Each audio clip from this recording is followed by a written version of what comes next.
Invitational tournament. It looks like they're going to use the portal. They're going bottom with the They're portal. going for the track, it seems. But I think the Oh, X mark is out and the boat. They bring him back into the boat. Lovely. The Treant unfortunately walks into the boat as well, and this will be a double kill. 2 kills for GFG. Ob not getting one, and Churimbong with the Macropie getting the other.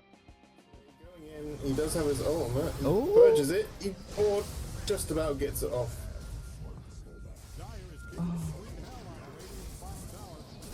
Ranger Get getting down. Chrono with the focus fire. Raxi pinned, finished off. That's already running. back to full health too. Gets slowed. So Oh, close. Oh, gonna Doom get doomed finishes off, here. but then he probably pays the TP's price. Oh, Khalees just misses it. Very fucking nice. All the tips coming out. Really good. That was And nothing lovely. will die back here, and that is GG GG. comes out. And that is the end of the GFG Invitational Tournament. Team Spherical are Congratulations. your champions. They take the finals 2-0.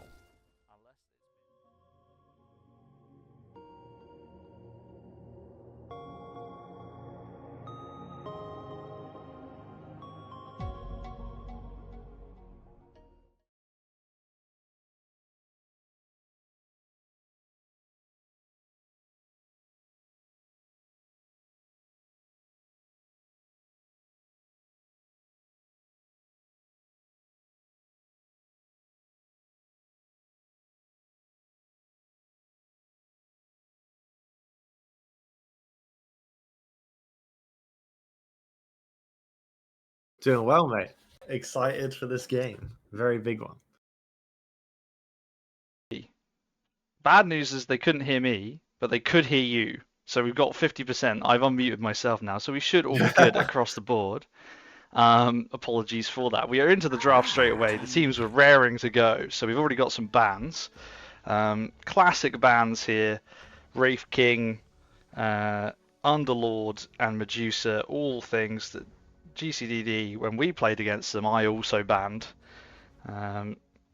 So heroes they like. And on the other side, the Pango, which is an Obst classic, TA, which I think is a Sleepy Moon favourite as well, Clock, one of the most respect banned heroes of the game, and Mars. As we have the most picked hero first up. Jackie, are you a Jackie fan? Shakiro's the most picked, really? Yeah, That because is interesting. it's just such a strong laner in the Such game a of Dota 2 versatile, currently. yeah. MK, we went against, is it Jack's mid on the MK when we went against them? Yes, yes. I believe. So that was instant tough. going for the monkey van. Yeah, it was tough. I think they just probably wanted to look. They realized it was open and just thought, "Sod it, let's get this locked in now." I believe the first game. No, it was the second game. Sorry, that we had it. First game we did ban it out of respect, and it caused a lot of damage for us. Yeah. So I bet that Spherical are kind of kicking themselves that they let that go through straight away. I think it's also one of those things, if they are going to first pick it, you do have all the time in the world to think about it. So interesting to see if Sarah will have a plan to come up with it. Because by no means is it uncounterable. It's more just is quite an annoying hero, and especially at this level of Dota 2, right? It's like this guy just fucking walks up, slaps you 3 times, and then he can regen his entire health. It's very frustrating to play against. It counters the blade mail automatically, which is what most people go for when a carry or mid laner can just do mono damage very quickly, and the lifesteal on that is just a great counter to it, so it kind of negates that automatically. We have 2 picks in quick succession. I love to see the Phoenix pick. Oh. This is great, actually. I know this is a Spherical hero.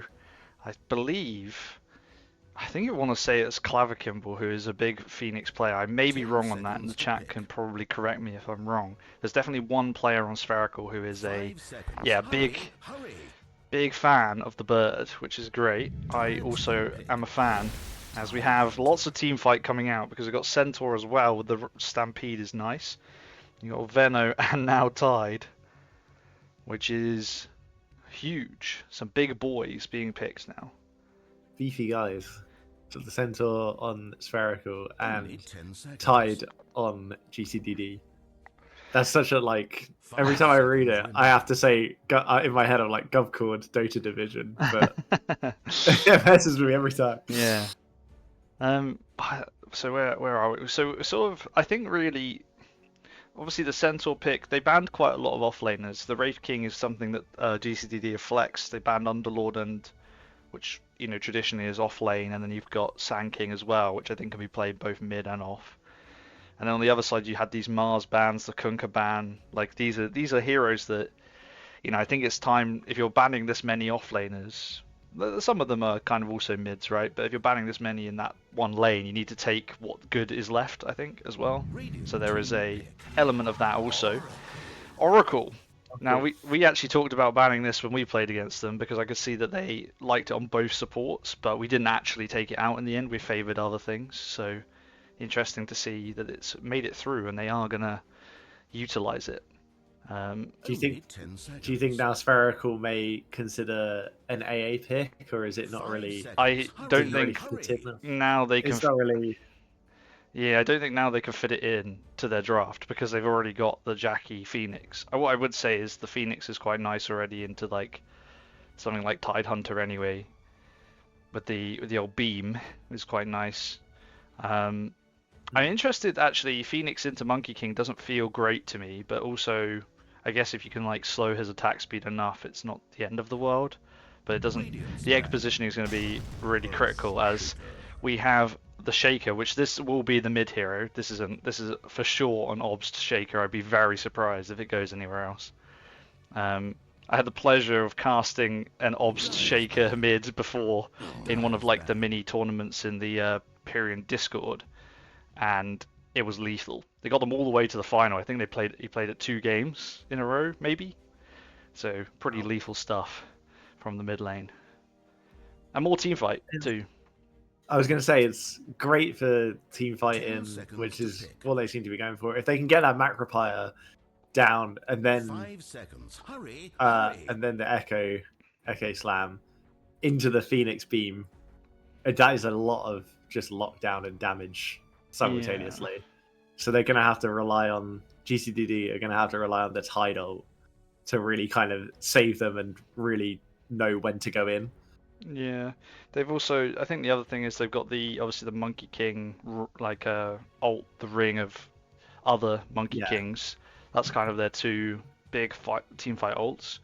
But yeah, Spherical really going for that team fight coordination, which if it's there, will be very lethal. The egg does like MK can hit very fast, so yeah. He'll probably just solo focus the egg every single time. But this is the thing. I think like that's kind of where Phoenix. It's sort of you have to get this balance of obviously positioning the egg right, trying to slow the attack speed where possible, but also you need to. You also kind of need to like. Not be upset if you don't get the egg off, because ultimately if the rest of your cores are dealing damage and potentially setting up kills on the other heroes, you don't really care if you're the one casualty because they focus the egg, if that makes sense. Yeah, you've done all your damage, and if the MK focuses your egg the entire fight, that's the MK not focusing the people doing a lot of damage. Yeah. So then you can get 3 or 4 kills for the sake of 1. It's a great trade. So yeah. Lifesteal ban from Spherical. We obviously played into the Lifestealer as well when we played against GovCord, and that was horrible. And now we have a Terrorblade, which is very interesting. So I was not expecting a Terrorblade, but that's what's great about this game. Just you never know what they're going to go for. Only 10 seconds. So 5 seconds. let's see what they decide to counter with on GovCord. I want to see some great ults from the Terrorblade. So there's a lot of people in the chat are excited for the. They are very excited for Terrorblade. Sleepy Moon Terrorblade is apparently, I'm guessing, some kind of a legend. some kind of cheat code. Oh, but they did leave Juggernaut in, which is one of Saurian's most played, I believe, as well. And so we will see what happens. Wow. Well, we've got a lot of team fight going on here. So I'm excited. who, just off the lineups, who are you thinking of favoring this time around? I difficult question. I feel like GCDD a little bit more, but I think it could go either way. In all honesty, I just think the Tide and the MK and the Veno ults all combo extraordinarily well, and I feel like they just have a slight edge. Yeah. What about you? I mean, I was thinking Spherical. I'm interested to see if they can get this, like, this team fight combo is clearly there. It's clearly there. And you also just then have this Terrorblade, which has the potential to just be there, like, clicking everybody else down. So it'll be interesting to see how it works out.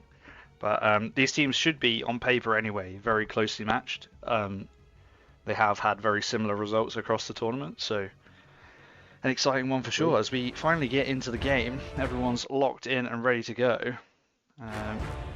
Sleepy Moon Terrorblade, previous match 14-2-16. Okay, that gives us some kind of idea of what we might expect here. And Oracle there for Soviet Bear.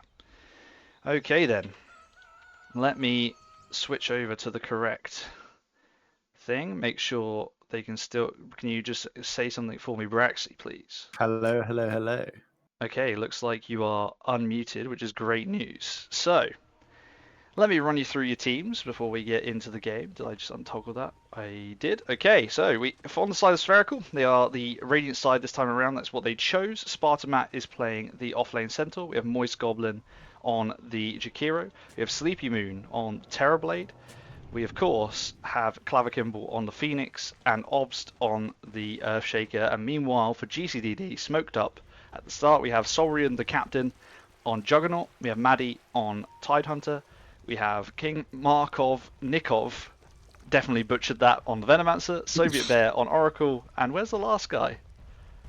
It's Monkey King. And that would be Jax, of course, on the Monkey King in courier form. I just couldn't see him for a second. That was a nice test for me at the start of the game.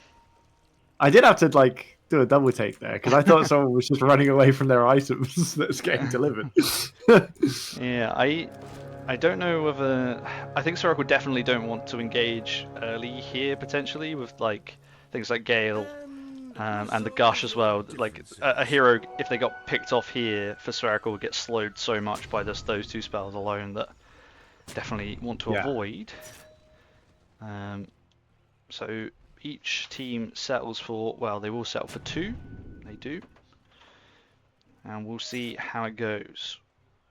What I would watch out for in this particular game is Spherical's typical playstyle is to, they lane very well, as do both sides actually lane pretty well. But Spherical's sort of MO, I know from playing this exact lineup last year as well, is that they will get a strong lane and they will then farm, but then around the 20 to 25 minute mark they just go and they start fighting and then they roll. And if you can't stop the rolling, then you're in big trouble. So that's why the timing to sort of look out for. Obs will start making moves on the Earthshaker, and that's when it starts to kick off. But they tend to not play super aggressive very early. They'll bide their time and wait until they feel they are strongest before they go. Yeah, so I don't know how much actual action we'll have in the lanes. I don't know how easy it is. Monkey King already a level ahead of Obst. Not for long though, does get the equal. But with this, the Jingu, I don't know how this is for an Earthshaker in the mid lane. It feels pretty rough. But I guess he can slap back with the old totems. He can hit back at him. Yeah. Exchange He's been some using damage. the enchant totem to just secure some last hits, which is good. I do feel like the MK does a lot better in lane, but he's putting up a good fight. Oops, a level ahead, so clearly doing something right. Yeah. But yeah, I think there's quite a lot of beefy lads in all these lanes. I don't see I'm trying to think where the first blood may arrive. I thought it's probably something like the Phoenix or... Yeah, Phoenix got hit like very low earlier on, but it's been tango enough and already pretty much back to full health. But I feel like Phoenix or Veno is what you go for. Yeah. Oh, and Venomancer might die in the bot lane. There we go. Right on cue. Venomancer is the first to go down. Moist Goblin on the Jakiro getting that kill, and they might actually be able to follow up onto Maddie as well, getting the clicks off. And this Jakiro damage is so much as Sleepy Moon is body blocking the tide, so it won't get out, but does manage to pick up Sleepy Moon in exchange. Okay, it's not all lost for GCDD. Maddie very nicely, and actually now Moist Goblin might be in trouble with the Venomous Gale hitting as well. He should just be a couple of clicks away. Does stick charge up? Will he survive? One more click will needed. Yeah, there we go. And now Terrorblade is back on the Veno. It's all going on in the bot lane. They're trading kills. This is there's no need for last hits anymore. Let's farm heroes. That's a 2-for-2 trade. And here I was saying about the slow start, but never mind. 2 kills each in the bottom lane proves me wrong. That's what you love to see. Let them know you're there early doors. Just what we were talking about in our game the other day. Sometimes you just want to go in and attack the enemy rather than focusing on the... Yeah, and the Venom is low again, but Moist Goblin is getting trapped up. We'll get Galed once again, and the damage from the Tide. But we'll survive this time around, close enough to the tower to just get back to safety. Yeah, just very low. Not an ideal start probably for the Terrorblade to take that death that early, but I guess also being able to get a couple of assists on the board is not bad. Yeah, top lane is our Phoenix is stacking the camps with the Fire Spirits. That's real nice as they get a stun up onto Spartan out on the Centaur as well. Yeah, Juggernaut ahead in last hits, 21. Yeah, it's very close. Pretty good. It's pretty good. good. Good. It's pretty close for both carries, but MK quite behind in the mid lane on last hits. Yeah, I think though he was ahead in terms of level. Like he's almost level 5. He's like he's marginally ahead of Obst. So despite the last hit disparity, I think both of them have actually been struggling. Like he's already level 5 to Obst 4, but it won't be long before they catch up. I think it's a difficult lane. Yeah, do you think for Obst, as soon as they get that 6, just maybe consider a gank somewhere, just get that ball rolling straight away, or do you think just stay in lane? Sorry, no, that's all good. Must have been in the bottom lane. Yeah, looks like Veno was retreating back to base, but could not escape the damage from the Jakiro's spells. Yeah, I think it is sort of the playstyle of Obs to go and rotate like that. I think Jax was also doing similar things when we were playing against Monkey King 2, so it's I think definitely something that both will consider to do. As Maddie is taking quite a lot of damage here, the Tidehunter is weathering the storm with the stick charges popped as well. Should survive, but not. Artemat nearly going down top lane as well, with the Juggernaut spin and Oracle Root doing a lot of damage. It's all going on. It's all kicking off. Across the lanes. Yeah.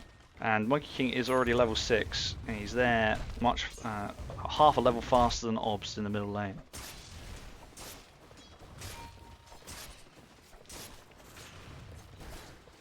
Ob's quite low on mana as well, so... Yeah, as bottom lane we miss another kill onto the Venomancer.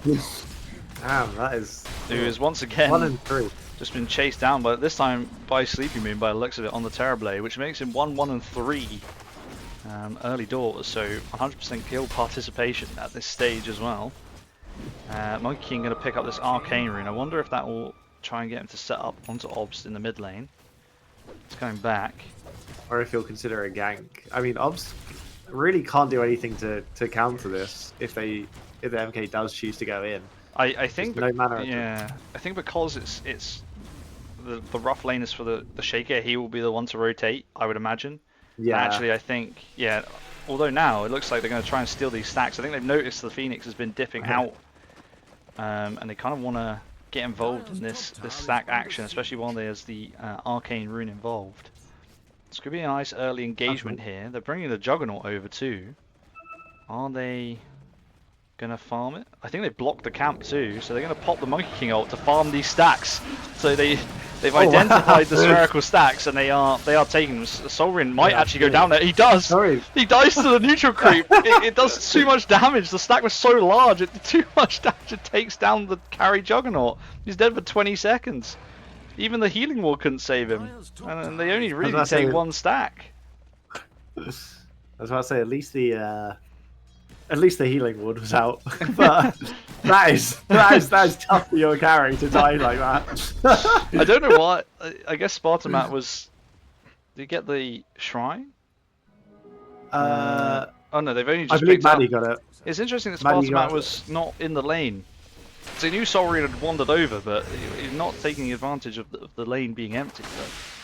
But, incredible stack steal. Oh, it's actually not even a sentry. It's a Ob's ward that they have in this. Oh, I see. Yeah. They're gonna stack this ancient camp again. I don't know who can take this. This will not be taken for some time. I don't think anyone on Spherical can weather this. I mean, I guess an Echo Slam. Would that? I don't know. Will that clear it?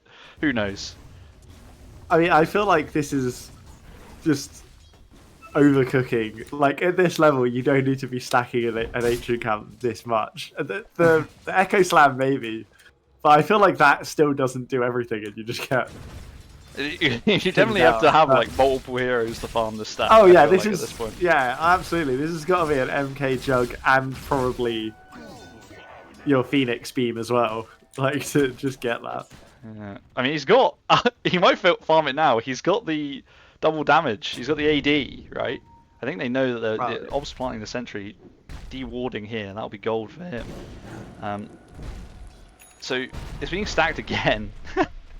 I don't think it does though. I don't know if it will. I feel like they're definitely at capacity there. But he's got this this AD, right? It still says double damage on the tooltip, but it is different now. It's AD.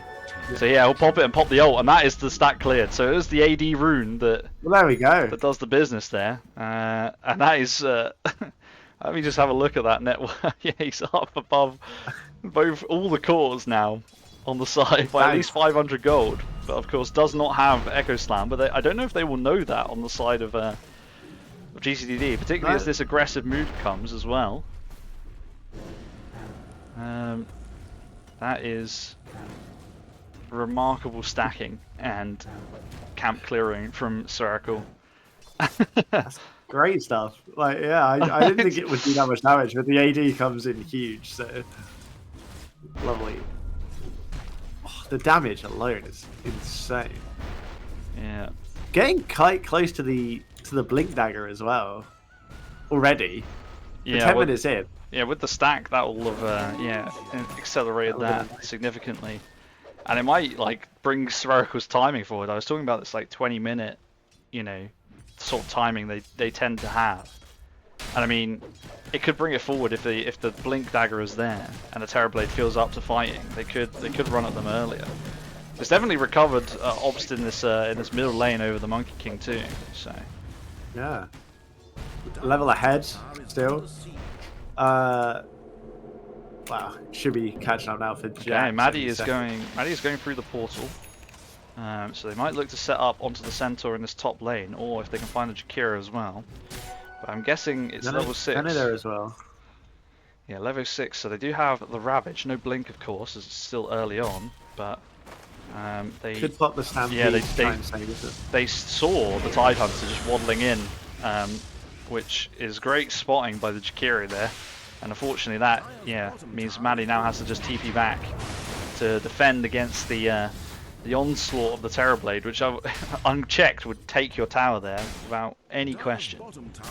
So the illusions just stack up and just constantly. Or look at that, already basically half health on the bot tower, just from the Terrorblade.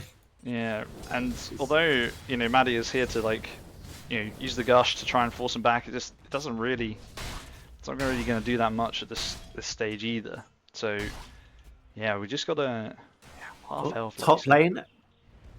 Oh no, they purge off. It's fun. It looked like Centaur was going to go in on this Juggernaut. Half health. I mean, he is like quite far ahead in levels, and now It's Obs not comes in, and there goes your Juggernaut. See you later, son. TPing out onto the Oracle, gets away. Yeah. That was nicely done. Yeah, the Oracle Hello. popping the ult and straight out of there. Very nice. But the Juggernaut is actually really struggling. I didn't notice how, as they pop Centaur ult, so bottom lane, they're going to try and make the move on the Sleeping Moon. They drop the Monkey King ult as well. Is the Ravage popped? No, not yet. And actually the damage loss, oh, it has been popped, sorry, already. And the damage, the swap of the damage from the Terrorblade using... it's just turned the fight around. I don't think they actually got Terrorblade. I've lost him on my... There he is. He's over there. Oh, God. So hard to find heroes sometimes. They popped Tidehunter out as well for it. Ravage is down simultaneously, as well as the MK out. So a lot of ults used there for, unfortunately, no kills Yeah. on Dire side. And that will be that tower that was already at half health, as you said. Fortified Now gone. Terrorblade just doing Terrorblade things. The Sleeping Moon Terrorblade, we heard about it in chat, and now we're seeing it. Yeah. And also they'll secure this shrine as well at the 14-minute mark. They're up in this area. And you need a real coordinated response. I was trying to look at the Juggernaut. I feel like he was quite far behind after the last fight, but obviously with everybody rotating bottom, it's giving him some space now to actually farm, which is nice. That's what you want. I think there was just too much action going up in this top lane for the liking of the Jug. So yeah, now is Ob's going top lane, looking for the tower, sorry, Juggernaut, maybe just farm up, but Juggernaut's just gone straight into the jungle. Understandable stuff. Bit behind, you don't really want to risk showing on lane and just getting absolutely blasted by the Echo Slam, so... I'll take that. Yeah, I think Common also, you know, this is the sort of accelerated timing of Spherical now, because it's like, oh, we can actually start squeezing the map. We've got this bottom tower already.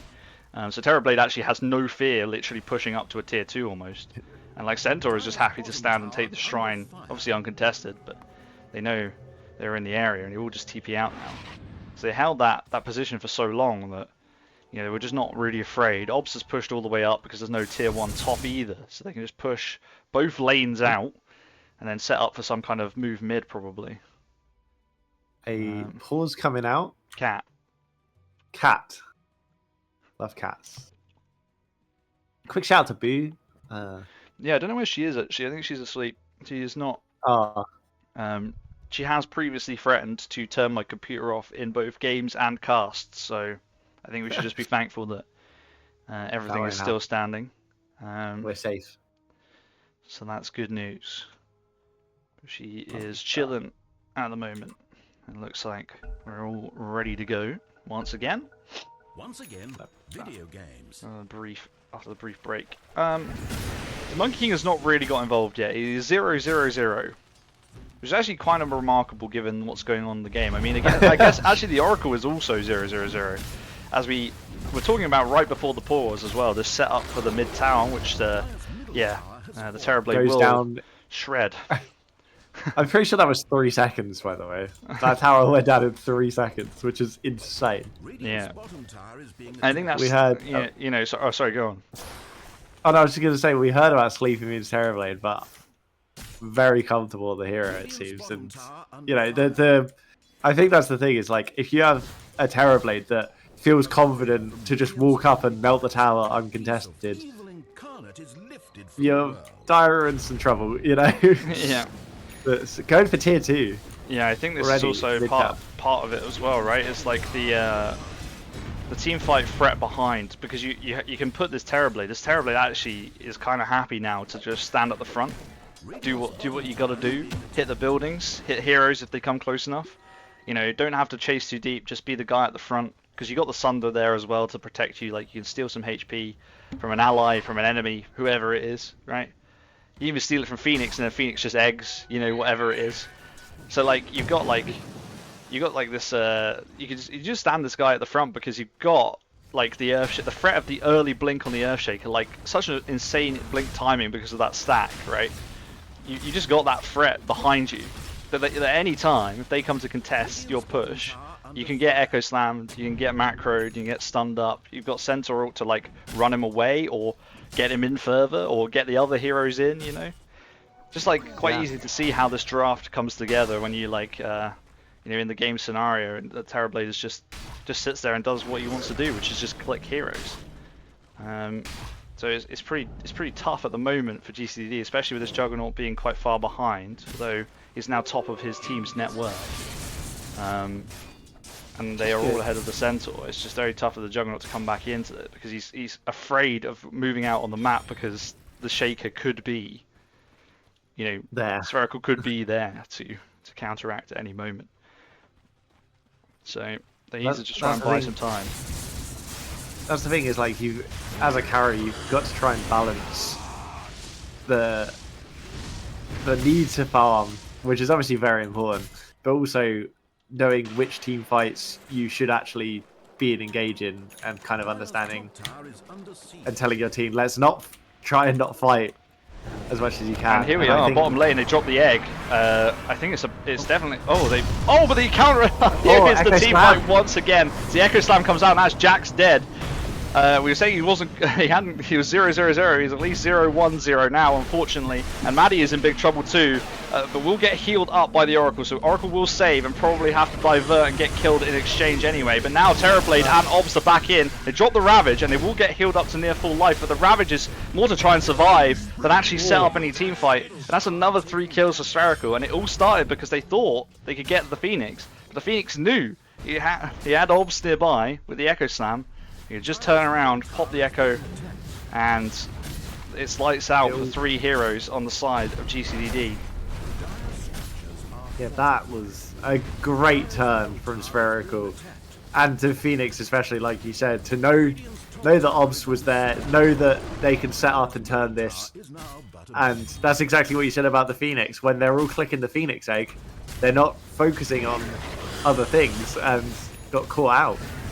Yeah, and I think that's it. It's like they don't really have enough vision there to sustain that chase, because the map has already been squeezed, right? But they know, like, they did have a ward here, but I don't think it actually caught where Obs was. I think he was like this side of the rune, maybe. I don't know. Or if they did see him, it was already too late, I think. Anyway, and so you kind of got this this built-in counter initiation to save the egg at any moment. And again, it all comes, I think, from this early blink on Obs as well.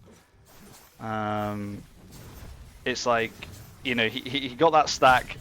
He had a rougher lane because it's against the Monkey King, but he still got quite enough out of it to, I bet like Dota Buff will say it's at least a draw probably by the end, like at the end of this game. But I think like it's enough out of it to say you kind of drew it, and then the stack gives him the blink pretty much like 10 minutes in, maybe just after, and then you can just start making these kinds of moves. 8k lead. 8k lead for Radiant. 9k now. Yeah, the graph is only going in one direction, and Spherical 75% win probability, and Sleeping Moon is getting his illusions to click tier 3s, and we're less than 20 minutes into the game.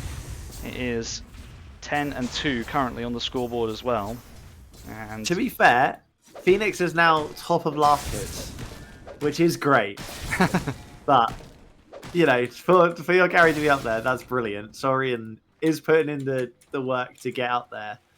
However, with a Yasha, Maelstrom, Diadem, and Power Treads, it's he's still behind where you'd want to be. But he's still behind compared to, yeah, exactly. When you look at the combination of Terrorblade and Earthshaker on the scoreboard of last hits, it's not really where you want to be still. But I don't know, I think GCDD have the potential for a really good team fight. So we'll see how it goes. I feel like Maddie with the Blink Dagger now on the tide can set up these Ravages. But yeah, it at least makes the high ground defense better as well still, which you can still have, it's still hard into the combo that they have to defend the high ground, I feel like, but you've got this counter Ravage. So that might allow you to get in onto the egg if it does get dropped aggressively, stop Obs potentially from blinking in. It's just a very difficult game now. I think ideally you want to try and stop this Earthshaker blink, but I'm not really sure how you do that. You don't have enough farm for any core to have like something like a Radiance to disrupt it. It's also kind of too late to pivot to that if you've not got it already, really. Unless you're me and you're bad at farming and you just get it anyway. And so like, I guess... it's just hard to know how you really stop this now. You kind of have to make us. At some point, you're gonna have to make your own play, your own smoke, because I think Terrorblade will just take your buildings, whilst the rest of the team just team fights you. I mean, look how much damage Saurian is taking from just like a couple of clicks from the illusions. So yeah, I think it's very difficult. It's very difficult at the moment for GCDD. So let's see. I think there was something else. I can't remember which hero I was looking at when I wanted to mention. I think it's actually just a level. Like the XP advantage, as much as anything else, is huge. I don't know what the difference in levels between. Yeah, MK. Yeah, Ob's is like 2 levels ahead of Monkey King now. I mean, the Jug and Terrorblade are the same, but Terrorblade's been moving with the team. But yeah, this like lead on the Shaker is kind of huge. Very big. Oh, Jakiro drops the ice path on Saurian, who just spins out of it. We'll spin out of Not that one. feeling that one. By the way, good job, Durenbong, on the ban. Good work. Yeah, saying, oh, that's what I remembered. I forgot to do the predictions because I forgot about that. So I'll do them next game. I apologize. I apologize, everybody. I did say Dire to win, so I would have lost. But at the moment, it's looking like lost beans, but you never know. Yeah. I still have faith. I forgot to put the predictions up, so apologies for that. That's okay, Jeremiah. It's all right. I should be able to do it for game 2, unless you're quicker than me on doing it, which may be likely. Okay, so Waves back in for GCDD. I think that they need a smoke play of some kind. It needs Saurian to not be caught out here, but he might be because there's the ice path. And now the Echo Slam comes out, but it's a lovely save from Soviet Bear to soak up some of the damage. And now Tidehunter comes in, but the egg will be instantly popped. The Manta is popped in counter, and they will just try and take this head down. But Saurian, in the process of taking the egg, is absolutely shredded. 46 seconds without your Juggernaut. That is a big problem. And now Obs is just in. He's just smacking heroes left, right, and center. Venno down, Oracle down. 3 down for GCDD, and it just gets from bad to worse. 13-2 at the moment, and Spherical can now, you know, they have buybacks, but they can just push this tower. And once again, the Terrorblade, you know, could just sit there. Didn't even use Sunder, so it's still got that up available for the next fight too. I really liked the Voice Goblin play of popping the Magpie down on the Jug who was hitting the egg. So if they lose the egg, then the Jug. That's what did so much damage to the Jug in the first place. It was a great read to know that either Jug has to give it up to save their life, or they die in the process. And ironically, it led to the egg still going off anyway to get the Venno. So great read from Jakiro there. Yeah, really nice play all around, really, from Spherical to not panic. And the Phoenix is having a great game at, you know, just getting that egg off and being that target. And once again, like we said in the draft, if you're focusing the egg and you can't even take it down at this particular point. Yeah. You don't mind that. I mean, even if you died in that fight as the Phoenix and it was still 3 kills, I think you wouldn't be too upset either. Just looking across the scoreboard, I mean, we've got like 3 heroes, including Phoenix, who haven't died in this game. Obs on the Shaker is 5-0, and Centaur is 0-5, which is a crazy stat line. But I guess the Centaur, you're just sort of running around. It's quite a low kill game, but it's just got out of hand so fast. I haven't seen Stampede used yet. From what I can tell, it has been used. It has been used. It's just hard to tell because there's like so much other shit going on, and like it's another audio thing. So it's like the egg will go off, and that's like an audio thing, and then the Stampede will go off like at a similar time, and it's like audio overload. Caught. Yeah. So it's pretty tough. Oh, the Centaur has boots. Oh, Centaur has boots. Yeah, I just noticed why.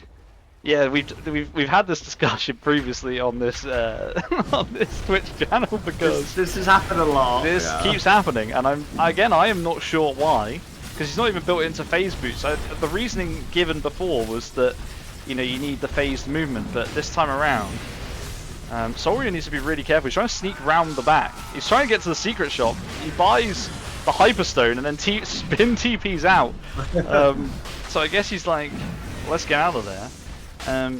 Obviously, there is a call for drip from the chat, but actually Centaur should technically then have four boots in his backpack because, of course, or at least 2 sets of boots for all of his legs. He's only He's a covering. Sentinel War runner. He's only covering 1 set of hooves currently. So, you know, it's kind of a half and half situation going on. Do you think he's got like 1 on the front and 1 on the back? So he's like kind of, so like his front left and his back right leg have the boots, or do you think it's like?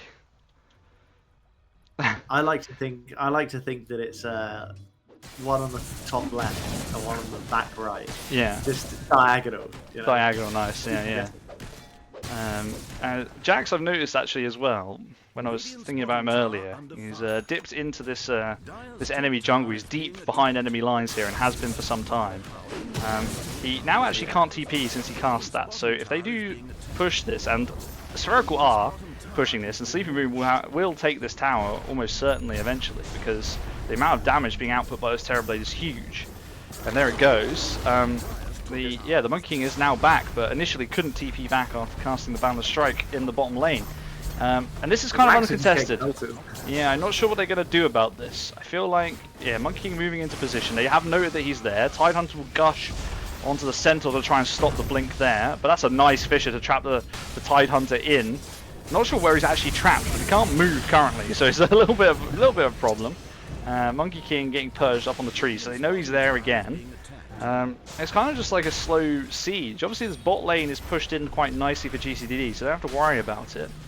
And Spherical actually are just going to back off and chill out for a second, regroup themselves, and probably fight again. I mean, everything is still up on both sides, so no one really wanted to commit to that fight. I do really like that Terrorblade goes up with the illusions, which automatically means Juggernaut does not want to use Omni Slash. And just that deterrent alone is great for the Terrorblade, plus the Aegis as well.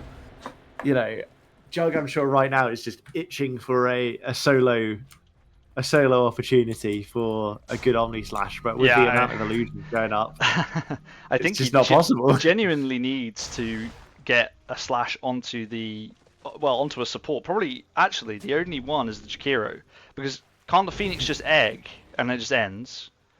The Terrorblade will just has illusions and can sunder anyway to heal up any damage he takes. Obs and Centaur are far too tanky. I feel like even if they weather like a full length one, they probably survive. I feel like if Jug ults the Terrorblade without illusions, which I know is a big ask, they can't use Sunder, which is good in theory, but then obviously the illusions just counter that. I think should be able to. It depends if he's stunned up or anything like that. As Monkey King will walk up and try and clear these illusions. They now siege bottom lane. They push that lane back in. So GCDD now have no lanes that are pushing in their favour, because they've still got this problem in the middle lane as Jug makes his way over. Tidehunter is bold enough to walk up to the front, and Spherical okay to let them do that too. But again, will they make some moves? Saurian now gets trapped up, and I think they're just going to try and shred this. And they get that's a nice Oracle ult out again, and now the Ravage will be popped, and huge ults coming out. Monkey King ult too, but now the egg will be right in the middle, but he won't have the rest of the heroes to protect him, so he will go down this time, because the Aegis was popped, and Sleeping Moon back alive, but won't have the range to be able to re-engage on this one. Obs is trying to do what he can, but actually, when you look at the heroes left alive for GCDD, that is a hold. That's a good ult for GCD. Got the egg as well. Got the Aegis down on Terrorblade. I think, you know, in times like these, when you are dire, just little wins like that can really make you pumped and get you feel like you get back into the game. It gives you a little bit of confidence, you know, that these people can be killed. Yeah. And I think that type of fight is, you know, exactly what they need to get that confidence back up. I feel like now they might be a bit more aggressive, you know, maybe, like you said, I think smoking up and trying to get someone on their own is really what they kind of need to do right now. The problem I think they're going to have is that they rely a lot on this Ravage timing, and they will have it down for a large portion of the game, because it's just, they have to fight around it. Obviously Wukong's doesn't have as long a cooldown, but these two ults in that last fight were the things that helped turn, because it isolated the Wukong's like shredded through the Terrorblade actually, because they were able to just click him down. They didn't actually manage to secure the kill on the Juggernaut because they were too aggressive. And I think the Oracle ult was really clutch and in a position where Saurian could just, you know, get back out. And so it was really nice. And so you've got this like team fight there from Maddie and yeah, again from the Wukongs with Jax as well, to like zone everybody out. When you're running up that narrow path of high ground, you don't really want to run into those things. No. And yeah, the egg was stuck right in the middle of it, and when the Terrorblade went down and they finished targeting him, the egg was an easy target. So Orion did spin and avoid the Echo Slam, which I think was very great timing. Oh, Omni slash onto the Earthshaker. yeah, we now test our theory. Does he survive? He does not. That's a 5 kill streak on the way of Obs, but Saurian will go down in exchange as they rotate people around. So Sleepy Room will get the return kill, but a 5 kill streak from Obs. He was 5-0 prior to that death. So yeah, slowly but surely picking them off. Overall, still a positive trade despite losing your carry for the mid. It's not bad at all. And so I was wrong. The Earthshaker does not live a Omni Slash. Great news. We learned today. That's good. I mean, 21k net worth for the Terrorblade, 18 for the Earthshaker, and then 16.5 for the Jug. Yeah. So, you know, the Terrorblade. Oh shit! I'm looking at the graph and there's been kills. My bad. Thanks for the rack. Okay, Oracle pop down on top lane. Yeah, the Veno's gone down as well. Now we've got Tide from Veno. Tidehunter is so low, gets the Oracle ult just about off, but they've shredded through this lane of racks. Veno buys back, Saurian not willing to commit his just yet.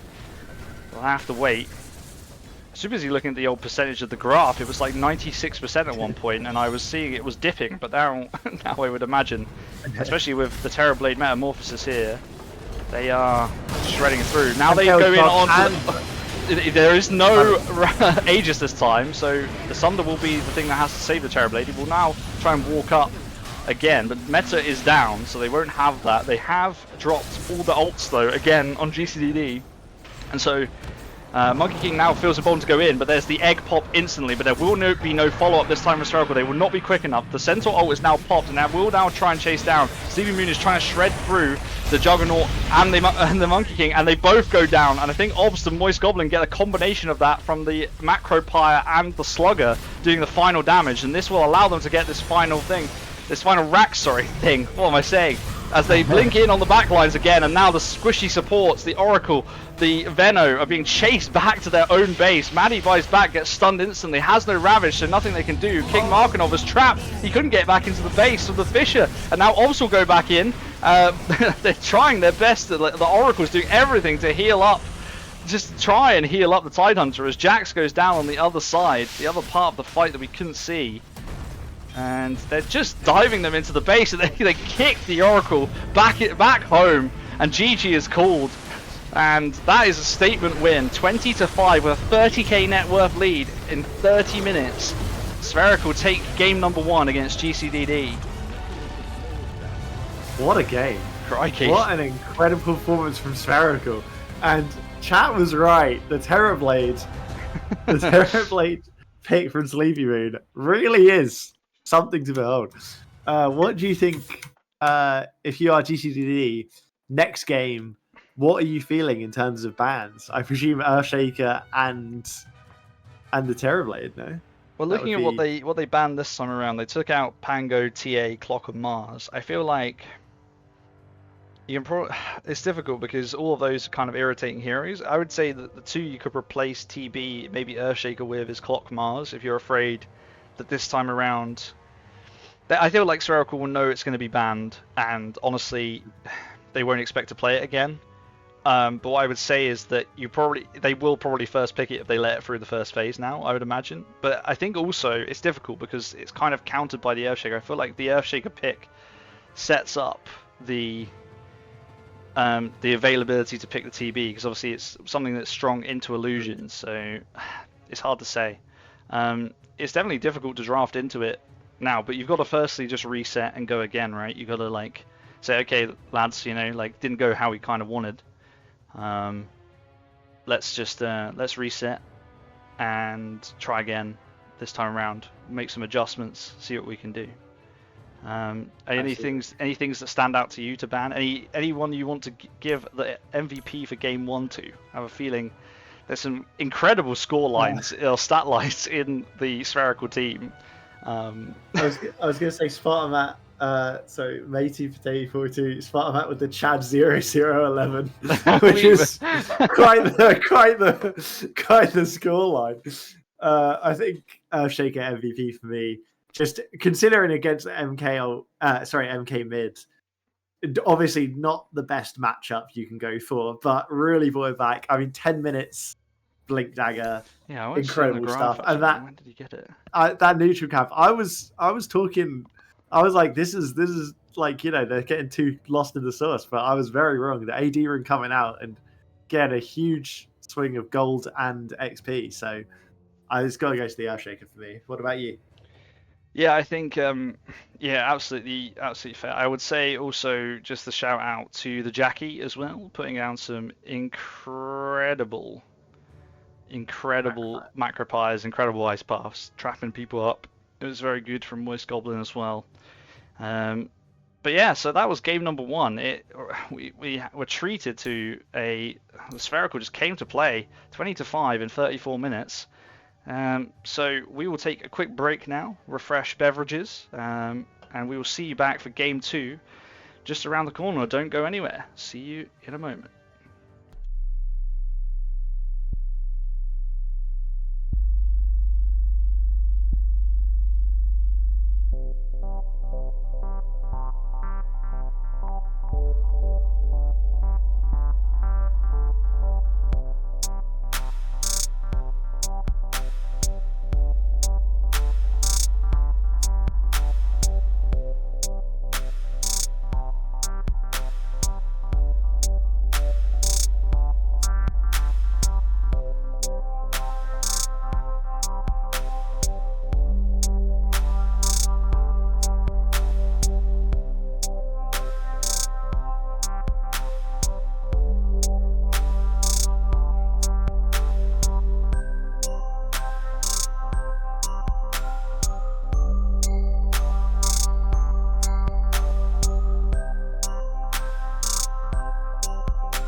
Alright, hello everybody, welcome back. These logos are wrong, let me just change them. But we are watching actually GCDD versus Spherical. We're just waiting for the two teams to settle in, take a little break between their games. Have I got GCDD? That's the wrong side, that's good news. Spherical, oh, they're also on that side, you hate to see it.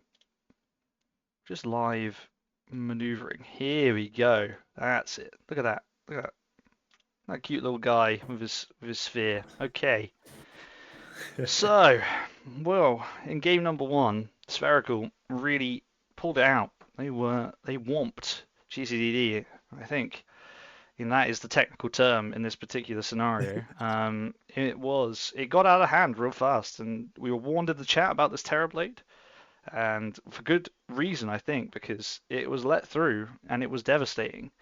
Things like the Earthshaker as well. It was really a draft of I would say a lot of like Spherical's favorite heroes they got, and they really just ran away with it in the end. And just brutal team fight after team fight, and not much that Gubcord could do about it. But they have game number 2 to right those wrongs, so let's see if they can do it and take a game back.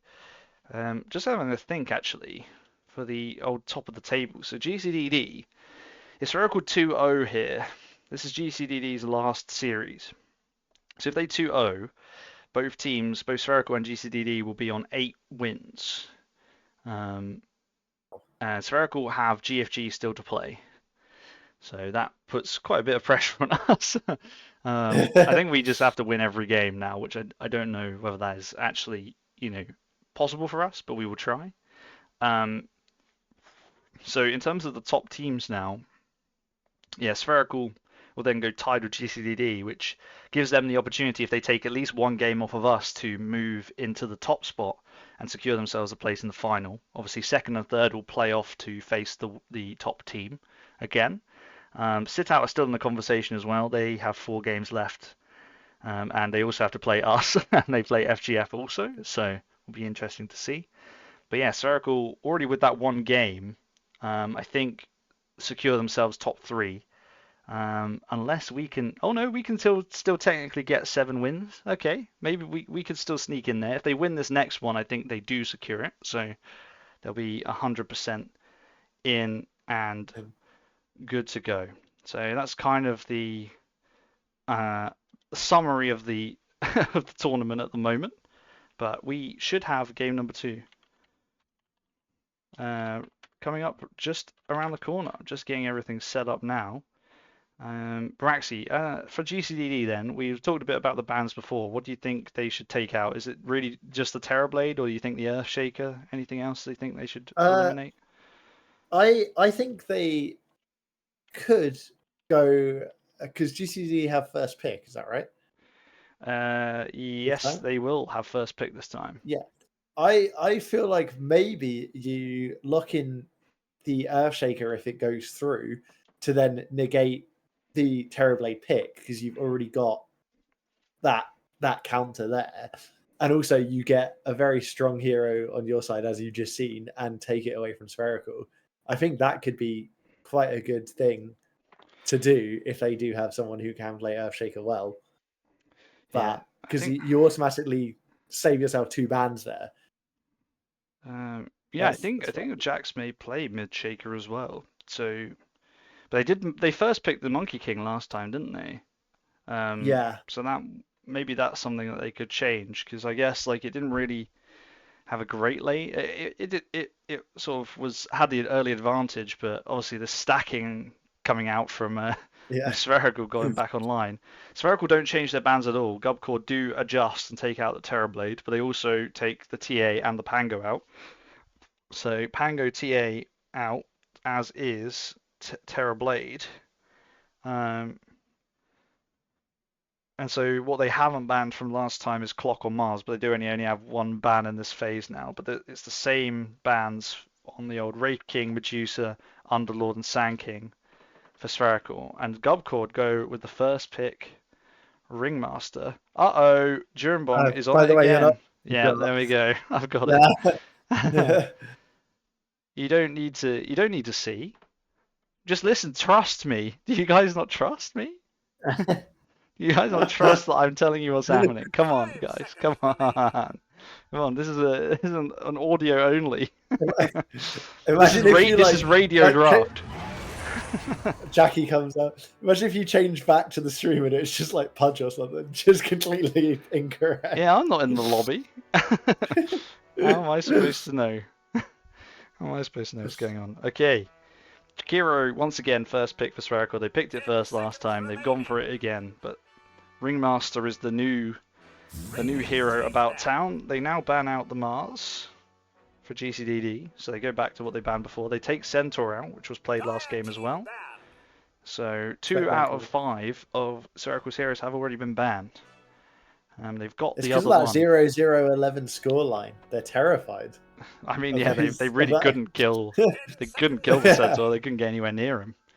But I don't know if that was the Centaur's doing, although there were some nice stampede pops to get people in and out of fights. It's just a very tanky and annoying hero. Drow ban once again. That's another ban by Spherical. They're basically running the same bans again on Spherical. I mean, I guess it worked perfectly last time. Nothing to change.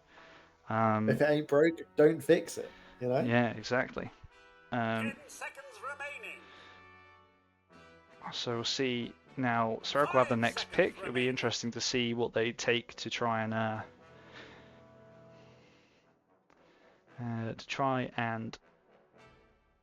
keep the ball So rolling. I'm just laughing at what Spyhouse said in chat. Yeah, I did catch that one. It was out the corner of my eye. I caught that one. I wasn't expecting it. It just got me. Warlock, another favourite of Spherical. So I think they are big Warlock fans, but again, it's a big team fight from the 2 supports already, and they automatically go for Rubik. There are already some incredible spells to steal across the 2 supports that are already there. So there you go. It's looking good. It's looking good already in terms of Rubik game. Great pick here, to be fair. That's a brilliant shout from GCDD. 5 seconds remaining. Yeah, good way to sort of just counter those heavy hitters straight off the bat. I mean, yeah, who you do you get feel like- these good spells they've got. You get them too. It's just exactly. what's not to like? Who do you feel like GCDD would really like in terms of carry here? Someone really heavy, hard hitting. Who do you feel like would be generally who do they normally play generally that's a pretty heavy hitter? So what was GCDD played? Scott, Beanbat, the beans. Oh, I think it's normally. Oh, yeah, I should actually do it now because I will forget otherwise. I will sort that out. Start Shout out, prediction. Gubba. Who will win? I forgot we did the prediction on Flow Zone carry yesterday. That was incredible. GCDD is number 1 and number 2, Spherical. You have 5 mins. Why not? Is that going to be too long? No, this takes ages. There you go. Got it. Bean bet is online. Congratulations. You may bet your beans. May the bean gods be kind. I'm back in GCDD again. You haven't even seen the full draft, Brax. You've got plenty of time. I like the Rubik. Okay, Dawnbreaker for the off lane, you would imagine, is another hero that Spherical actually likes, so it must be a little bit contested between the 2 teams. Not really seen that much. I don't know if we played against it or cast it in this tournament so far, so I haven't really seen it. It's still a good hero, I'm sure, just maybe not compared to some other offlaners. But I guess if you're GCDD and you have a Dawnbreaker player, why not give it to them? Yeah, I like Dawnbreaker's great for sort of the getting across the map, just initiating those fights. And I do think that Spherical last game were very good. Like we saw when the Juggernaut killed the Earthshaker, they were very good to come in and get that trade instantly. And Dawnbreaker sort of will be great for that kind of thing for GCDD. And Axe in reply. So we kind of got similar, draft in terms of like we can now see both supports and the offlaner for both teams. Axe. Interesting to wonder how that fits in. I guess you can counter initiate quite nicely. The Dawnbreaker might come in and just get Axe called, but I guess the healing already from that point is there. And this will be the Obst mid hero, so that's the Kunkka. And that is just more team fight, obviously with the boats, but you also got the danger and damage of the cleave. And Gubcore take the Lifestealer. It was banned in the last phase last time, but it now gets through, and they will pick it up. And and has been a typically strong hero, and Saurian has played it very, very well, including against us earlier this week as well. So definitely one to look out for, and I think might have a better time than the Juggernaut did. I'm not sure into Axe how. Obviously, I'm not really a lifestealer player, so into Axe not sure how good or bad, but it feels like he doesn't really Good. care. I also really like the combo of Lifestealer Infest into the Dawnbreaker jump in, Yeah. which would be very great for GCDD to sort of initiate these team fights, and you automatically have 2 people there to go in. And I do think Lifestealer generally against Axe fares pretty well, especially with the core, obviously. And yeah, great pick from GCDD. It was awful for Kamaya and I. Last game in the offlane, Pudge Mars against Lifestealer, not what you want to see. So hopefully Spherical have a better time than we did. Hey man, you asked for Pudge. I said Pudge. It was I have no one to blame but myself. And I gave it to you. And I appreciate it. them picking Lifestealer is definitely nothing to do with me and my lack of ban for the hero. Hey, we could have said to ban it as well. This is not on you. Okay? So don't blame yourself. Someone's got to press the buttons, and that is my job. Sometimes you press good buttons, sometimes you press Earthshaker bad banned buttons. as well from Spherical. Ah, okay. So maybe an illusionary hero Illusion-based. last? Or just, they've got like 2 melee cores already, and Shaker is kind of nasty because they all want to run at the heroes, maybe? I mean, it's And all also melee the, cores currently. And the that Warlock. continues. The Warlock golems as well. Added on top. Probably don't like it. Yeah, I think it's also like this anti-melee core, because like you've got Dawnbreaker, Lifesteal, Timbersaw on one team, all melee, and you've got Axe, Kunkka, and presumably they were thinking about another melee core for Sleepy Moon. What that is, He's a big I don't slot know. player, I believe. I think Sleepy Moon plays quite a lot of varying carry picks. And this is also one of them, so it's kind of the anti-carry of Razor, which I've seen, I think, in one of the first games of the tournament that was played, so it will be interesting to see how effective it is here into the old Lifestealer. I mean, again, it is a lot of melee, so we'll see how it goes.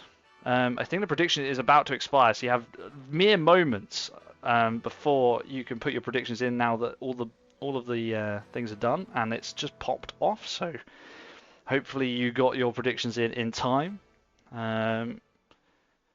So, Braxy, with that being said, are you still thinking GCDD for this one, based off of the rubric, or do you now favour Spherical, having looked at the full draft? I do think Spherical with the Razor is a great pick. Sapping away the damage of the Lifestealer is going to be huge in team fights. So, actually, I think Spherical may have the slight edge on this one.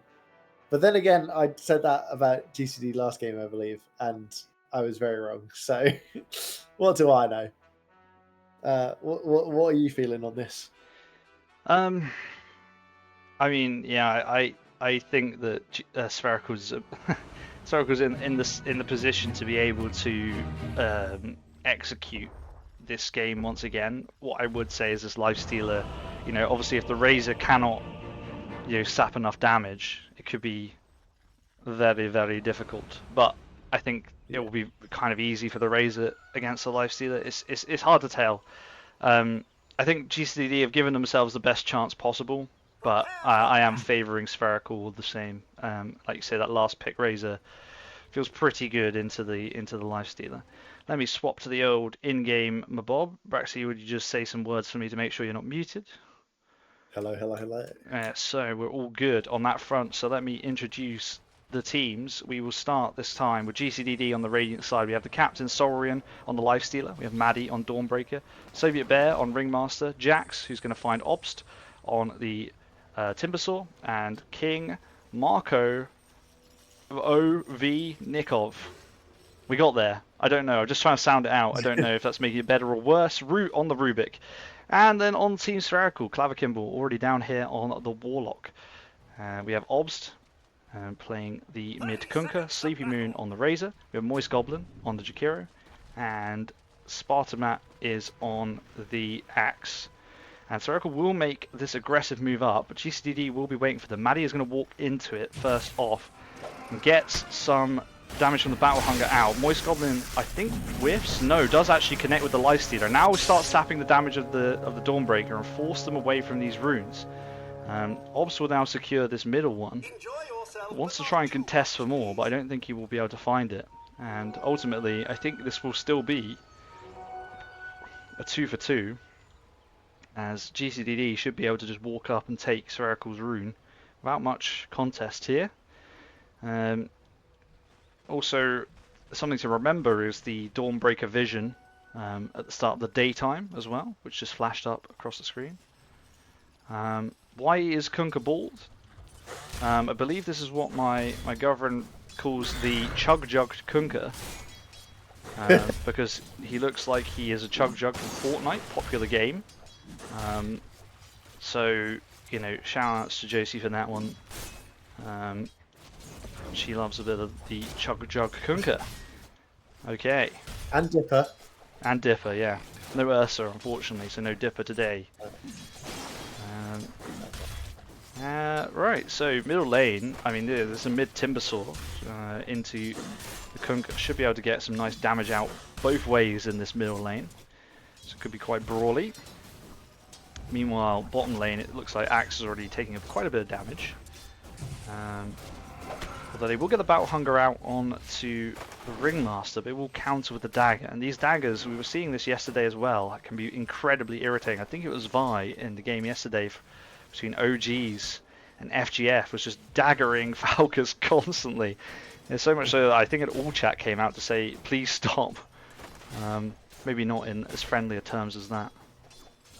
So I love that. I feel like that's been missing sometimes. I like a bit of all chat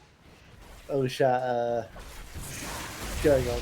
yeah, top lane, Rubik getting some damage as well. We'll get the Blood Grenade out as well, which probably could have come a bit earlier, but the Jakiro with the extra burn damage, and actually, the Rubik is getting low, 40 HP. Damn. Yeah, Blood Grenade could have been a bit quicker there. I don't know if they were just out of range for it, maybe, but that probably would have secured the first blood. Yeah, it's because it's not really about the damage necessarily. It does also slow, I believe. So it's kind of a. Although the dagger doing, the axe damage onto the axe is not ideal. It does so much. I don't know why it's showing me KDA. Hang on, let me change the net worth. There we go. Timber and Kunkka basically borderline balanced on the mid lane. Yeah. I think Jack's getting quite low here, but I don't think. Jack's a bit ahead. It's that cleave from the Kunkka doing. Yeah, now he's going to get huge torrented. But has the salve in reserve to pop. So. There is already an ancient stack on the Dire side. Oh yeah. Covered already. Lovely stuff. Big stuff. Okay. So no first blood just yet. They will use some spells bottom lane, Lifestealer onto the axe, but nothing doing. And top lane, yeah, still just this Razor just taking the damage of the Dawnbreaker and using it to their advantage. One of the things with the Razor is it's just so annoying to go against. You think, oh, I've got enough damage, I can take him on, and then 3 seconds later you're right clicking and doing 20 HP. Yeah. And very, very strong hero, and against a lineup like this for GCDD is not ideal. I think it's going to be critical in this game for Saurian to have a better lane this time. It looks like it is already being a bit better in terms of the farm. It just is. Last time it was Spherical rotating to this lane and putting pressure on it that really caused some difficulty as well. So if GCDD can try and you know, make the rotations elsewhere to give Saurian as freer time as possible, that will really help his cause. He does take quite a lot of damage from the Battle Hunger, but the dagger was countered onto the axe as well. As the pool Did had you use come the out. open wounds onto the warlock? Those daggers, man. Yeah, he just keeps hitting them. It's mental warfare at this point. Do you think Ringmaster is a hero you might consider picking up? You know, it's got a kind of skill shot with the daggers. Do you think this is something you might be able to? You might be interested in playing? I feel like I want to try and perfect Clockwork first, and then I'll consider Ringmaster. But yeah, for me, I'm very like, I lock in on one thing, and then I really try and get good at that. You know? Yeah. Although Rubik ganking on level 2, or not feeling it actually. I think he's hanging around because they want to try and deny this rune away from Obs, and actually Jax has managed to get level 6 first, so he's getting. Although an Dawnbreaker early might go advantage. down for it. Yeah, in they're the going to top run him lane. down. Too much damage, and that is first blood. Sleepy Moon on the Razor picking that up.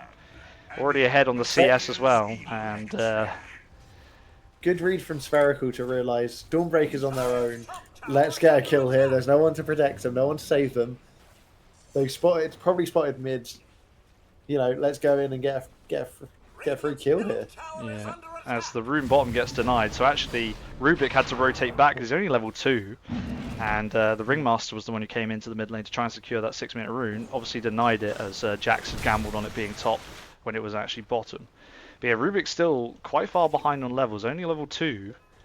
And that's going to be different. I mean, I guess Warlock as well in this bottom lane is also a bit of a rough time. So at least there's one support on each side who is struggling to get XP Quite in this balanced. game. As top lane they go once again. They tried to go on the Rubik, I think, and now the stun will come out from the Dawnbreaker. But needs to be careful. This amount of damage from the Jackie and the Razor, stolen the damage.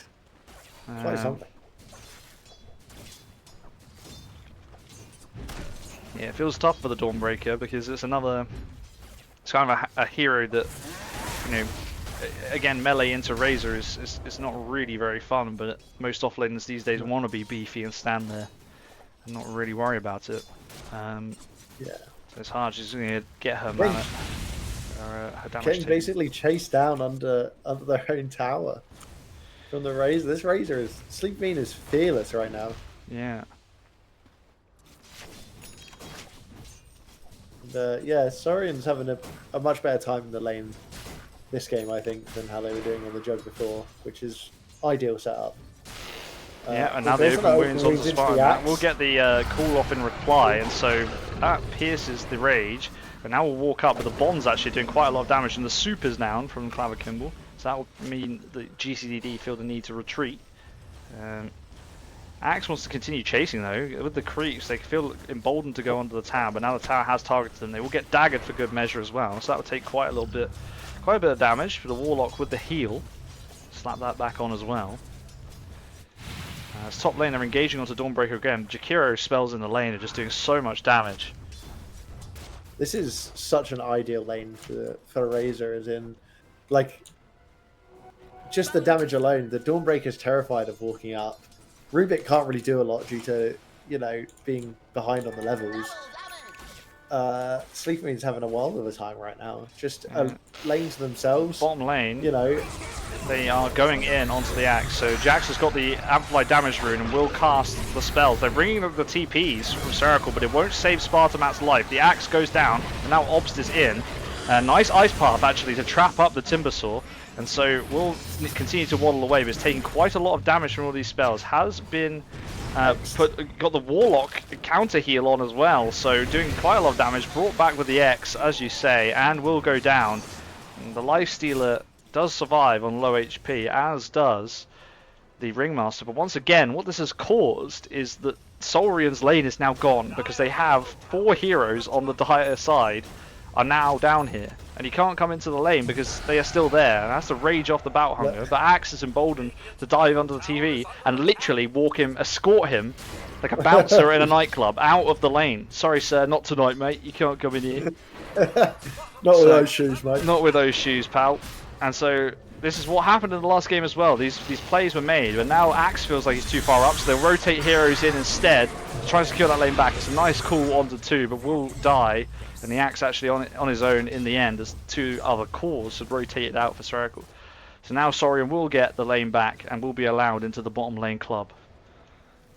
I do like the rotate from GCDD there. However, I believe it was the Fade Bolt from the Rubik kind of stealing the kill, which I think Saurian was really hoping for to get themselves sort of really back into that lead that they had before. Yeah, and once again, if you sort of compare across, right, to Sleepy Moon I don't think got involved in that fight at all, and has just been farming this entire time. As there's a bit of an engage going on in this bottom lane, as Dawnbreaker is linked up with these creeps up here. They're trying to stop the stack. I think this is a haste rune on the Dawn. He's not really sure whether to stay, go. Now cast the ult, but it will get cancelled, and we'll just eat a full boat. That's 26 seconds down. Now Axe will be emboldened and run in. Tries to get the call off, but nothing doing at the moment. And Spherical fighting 4v4 here because Sleepy Moon once again not involved and just quietly pushing and farming this top wave. And that's the thing again, is Saurian was out of the lane fighting, and so in terms of like levels, they're already behind by 2 on the Razor. I think if we look at the net worth, it's going to be a similar story. Yeah, he's nearly 1,000 gold. Yeah, he's 1,000 gold behind at this stage of the game already because Sleepy Moon has just not been involved, and all the fights are going on in this lane. Yeah, I mean, Sleepy Moon doing a great job of realizing the team's capabilities of doing damage, killing the enemy, and still allowing the farming capability of Razor to get ahead. And like you said, you know, while Lifesteal is not farming, Razor is just getting ahead anyway because Lifesteal is not getting the kill. Great work for Sleepy Moon. Yeah, now Saurian will hit some creeps, so not but again under the supervision of the Axe. They might try and make a move onto him again. Jack's rotating from the mid lane, but Axe sees the better of it. Runs away into the jungle to farm. Got a good sense there. I don't know if there's a ward maybe that spotted out Jax. Look at the size of that stack, that ancient stack again, by the way, up there. As this Warlock is in big trouble. Word. He is deep behind enemy lines. The super's down, but Jax will secure that kill. Rubik now level 6, which is nice. Gonna be able to. There we go. Feeling the jewel breath. Yeah. Basically, anytime he sees either of the supports, I feel like that button is being clicked. Yoink. I would be very surprised. Otherwise, few good spells to steal. Would be interesting if he stole something like the static link as well, and cast it back on the Razor. Don't know how that would work. He gets the damage is taken from a core, it's then stolen by the Rubik. I don't know. I think it would just leave him with a base level, right? I don't know. I think. Yeah, as now Spherical will move to try and clear the stack. It will take multiple heroes this time around as the Ice Path comes out as well, and Spider-Man will also get involved. The cleave. Yeah, Ob's coming in with a cleave too. This is going to get him the Daedalus, I think. This looks like the first item, so as they stack it and again he stacked it accidentally. while farming it. He's taking some damage now. His team has abandoned him, but he should be able to clean it up with the cleave. There we go, yeah. Eventually, it'll be good. There we go. Gets it down. Razor gets the Maelstrom as well.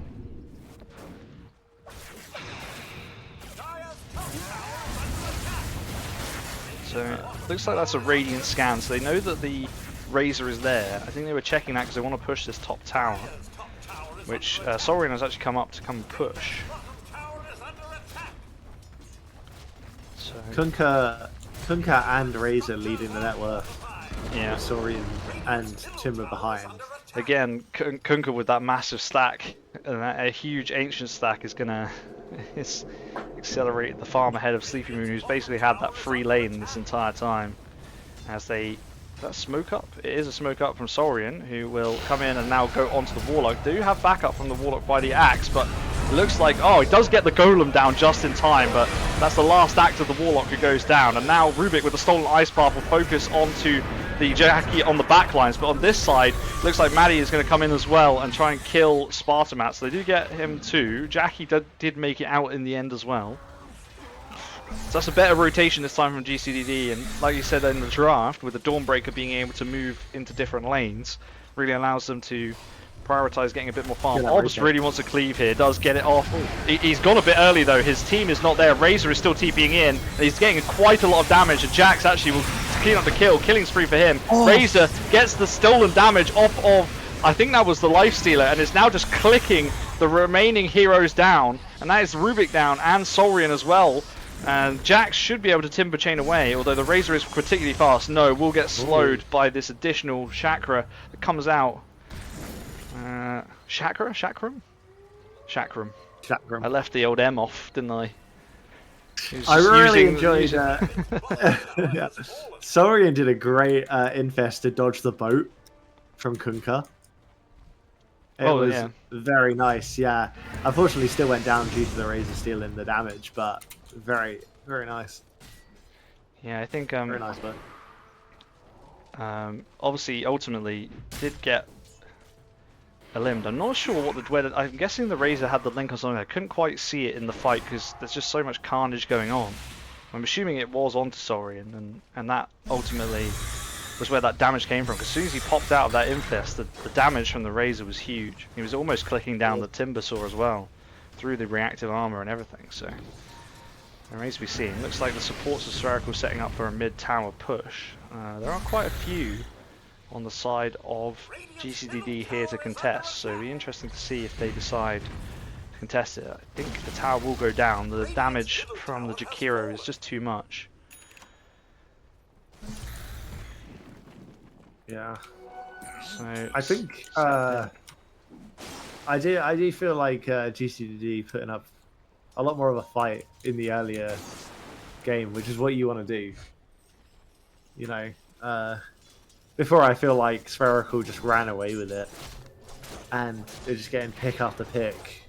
And it was very good. Whereas I feel like see the Lifestealer bottom. Sorry to interrupt you, but Saurian has had to infest to try and run away. But the Razor with the ult is just chasing them down. We'll have to back off because this creep is just too fast. And we'll get a we'll look into doesn't get the bounty rune. Yeah, saving it for later. Oh, middle lane, sorry, whilst we were watching the Lifestealer just aimlessly farm, Spartamat does go down to the Rubik on the other side. Looks like they were setting up for a little push, but yeah, again with the stolen ice path, Rubik able to set up and potentially get that kill. Lifestealer in the area, I mean, Warlock is very deep looking for the bounty rune. This should be a dead Warlock, you would think, here. Might be able to deny to the neutrals, no, they're not interested. And Saurian will pick up a freebie, that is very nice for Saurian. Gets him an extra bit of gold and starts to chase back onto these cores. The win percentage is currently exactly 50-50, so, you know, Gaben does not know what is going on right now. 3k lead for Spherical as well. 4k now. With 50-50 is kind of crazy.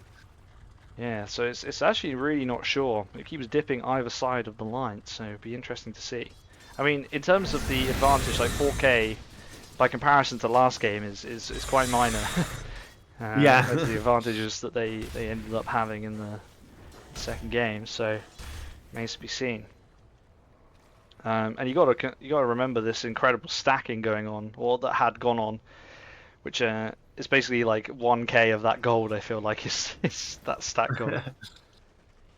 Yeah, just that cleave stack from Kunkka.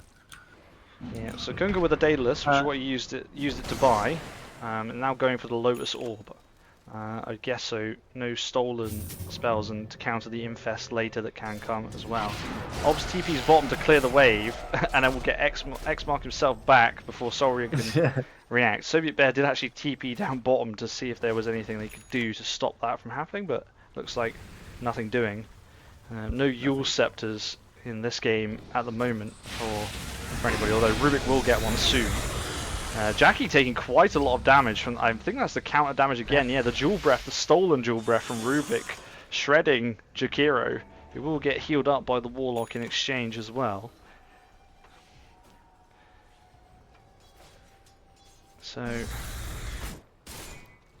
let's see what happens next. Both teams sort of prodding, but not really fighting yet, and content to farm.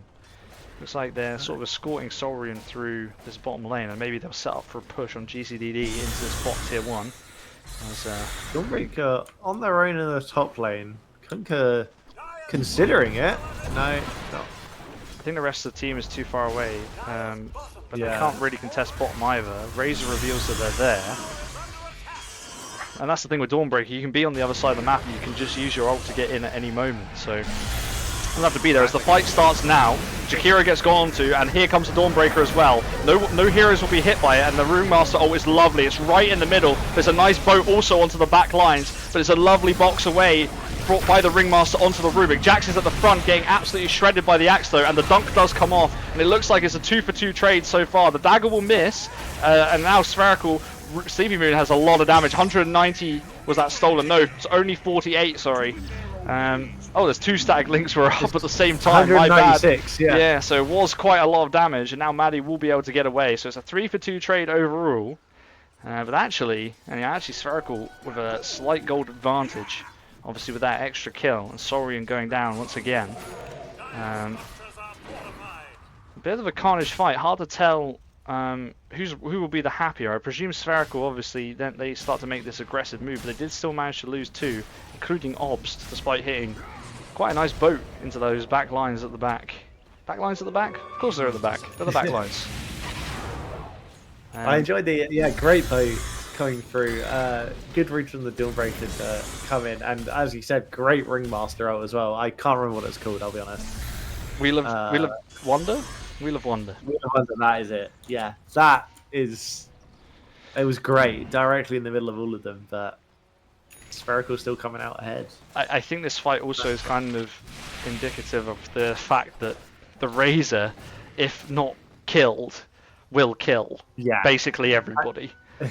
Because he stole like nearly 200 damage in that fight and just clicked. The Timbersaw got shredded, and that's what's worrying for me. Timbersaw, this guy is supposed to be able to go in and like weather the storm. I guess that's kind of actually a joke on the Razor there, not unintended. But like he's supposed to be able to go in and weather the storm. And speaking of, he is going to get caught out here. Nice ice pop to trap him in. They had a good vision of him too.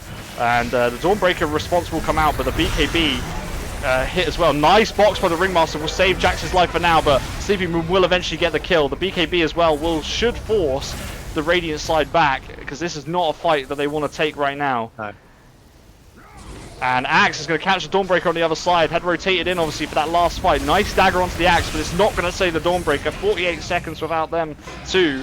And this could set up a push for the bottom lane, although they're rotating immediately because they see that the Lifestealer is in, and he's infested and chased the creeps. So Spherical chasing potentially a lost cause here, because the X won't come off after the infest is in. And can they, can Obs catch up and kill that creep? No, he can't. No. So actually now, the Saurian's push on the other side of the map has slowed down this potential tier 2 that I feel like Spherical could have taken if they'd have hung around rather than chasing the Lifestealer out there. I mean, we're definitely guilty of that in our game against Saurian Lifestealer, where we see them, we all teleport up thinking it's a free kill, and then infest into a creep that's really quick, get away, and we're stood there not able to do much. So yeah, you know, it happens. It happens to the best of us. Indeed. And us, not the best of us. But yeah, I mean, it was a good fight by Spherical as well, bottom lane. I guess the heroes, like Dawnbreakers, hanging around too long. There was a smoke out from GCDD there, but they got instantly revealed. The counter smoke by Spherical instantly revealed. So everybody is in this vague area. Timbersaw throws out the chain. Dawnbreaker will get the stun off as well, but the stolen, I can't remember what that's called. Plasma Field, of course it is. That's a completely normal and natural name for a spell on Razor to have. The Plasma Field, stolen by the Rubik, won't land either. Is that top tower? Yeah, no, they're only just poking it as well. So they're still smoked up with 3 here, as Obs will get a dagger for farming this this ancient camp, but I don't think GCDD are ready to fight. I think they know where Spherical are, but I think they also want to fight where they have enough vision to sustain it and get onto the backlines kind of cleanly. Yeah. And they don't really have that available currently. Spherical got this nice ward actually behind this tree here in the Radiant jungle that is scouting out quite a lot, and will actually find. Yeah. I mean, the counter ward will find Sleeping Moon running in at a rate of knots, who will steal the bounty rune, but.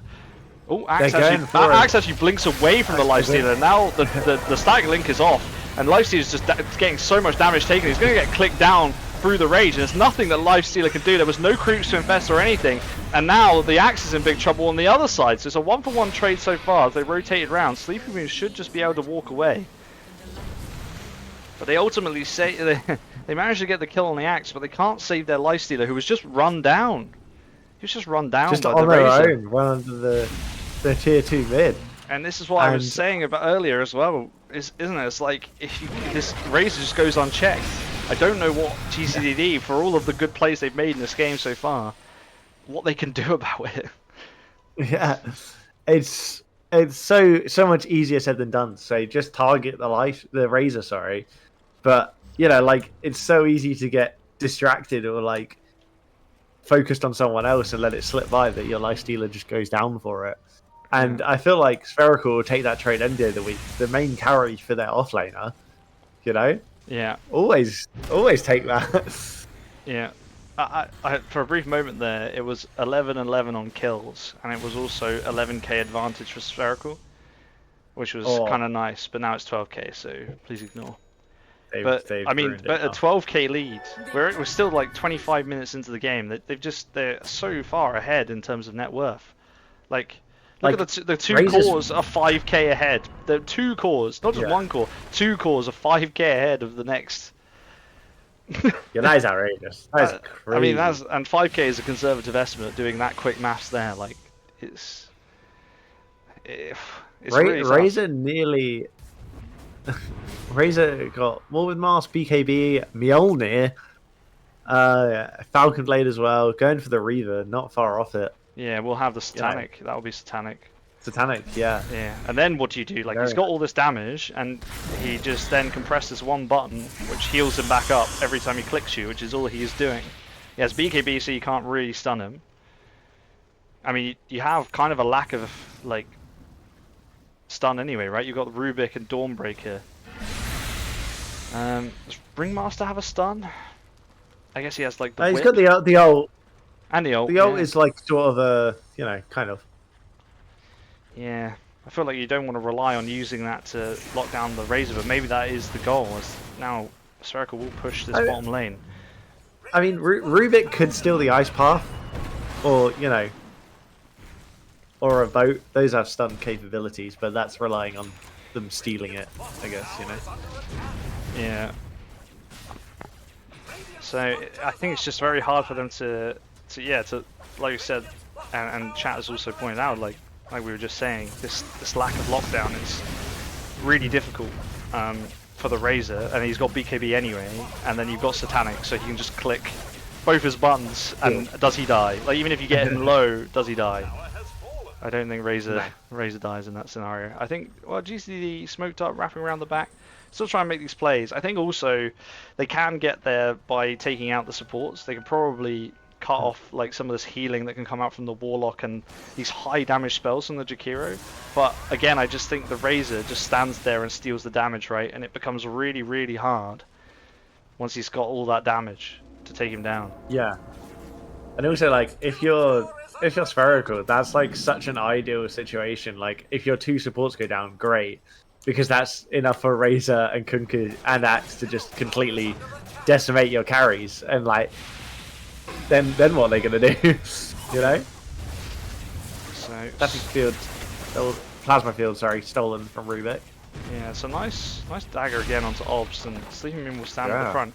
They don't even feel like they need to go and get Roche yet either, so there might be a fight breaking out here as Solrian is spotted on the left hand side. Razor now getting lifted up and brought back in, and now this is some big damage, but now we popped the BKB, and the Satanic popped as well, so now he'll turn with the damage and click back on. There's a lovely boat to trap 2, and a lovely Macropyre as well. There's a, like, Dawnbreaker uses the blade mail to try and reflect some of the damage, but Rubik has gone down. Axe has gone down on the other side as they want to chase for more. They see this Razor being low, but I don't think they can secure the kill. And now the Spherical heroes collapse to protect their carry.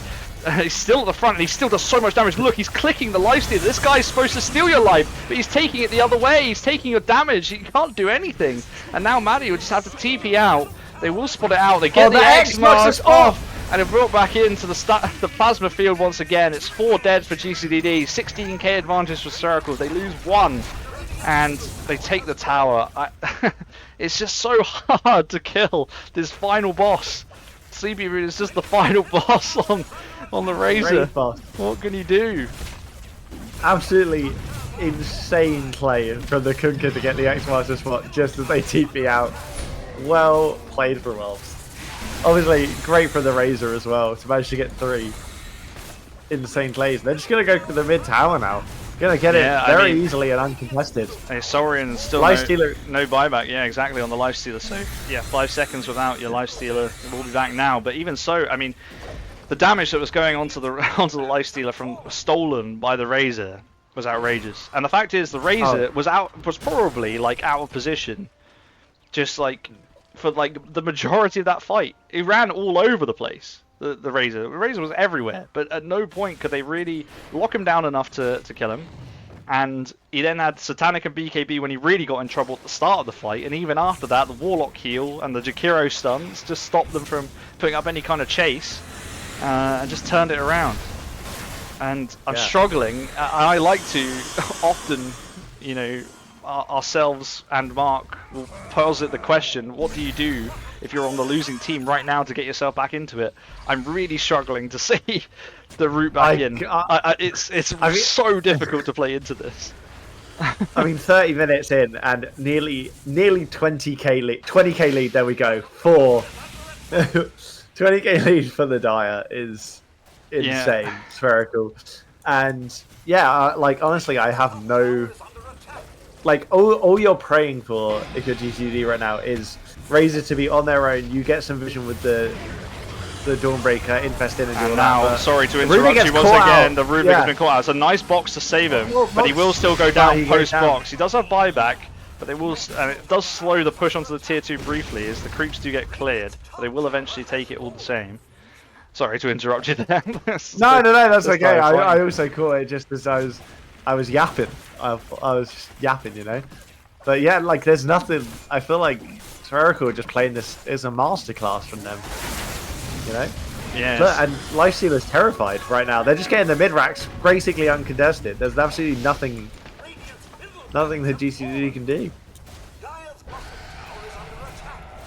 Yeah, very, very dangerous now. That's the lane of racks. 21k advantage, as we said, and it's around 30 minutes, which is where the game ended last time. They managed to catch Jax out, which... Wow. Oh, he was back pushing this tower. He must have rotated and TP'd back. Looks like Spartan Map picked up that kill.